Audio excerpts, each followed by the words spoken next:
आम आउ गोटे रज महोत्सव को जाइलु से आमको जीतू बाबू और अन्य बंधु मैंने कहले ये आपको आसवाक पड़ो मुझे आसली तो आखिर नजर देते विश्वास कर रज एभली भाव में पाई एवं भुवनेश्वर तेणु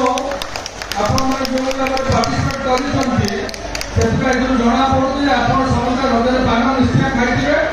रजर निश्चित भाव में जो रंगायत करेंगे रजर एक समस्ते ओडिशा गणपर्व रज से रज को बहुत धूमधाम से पालित करते रज हूँ सम्मान पर्व यहाँ महिला मानक सम्मान दि जाए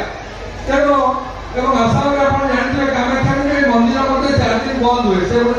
चंद्रपीठ और विराट बड़ पीठ से मंदिर बंद रहे रज महोत्सव रज उत्सव तेणु कही आपको चाहिए समय स्वल्पता अच्छी मुझे बहुत बहुत धन्यवाद दूसरी आशा करे आगामी दिन जो आर वर्ष आम आसो आप भल भाव कथा बहुत बहुत धन्यवाद।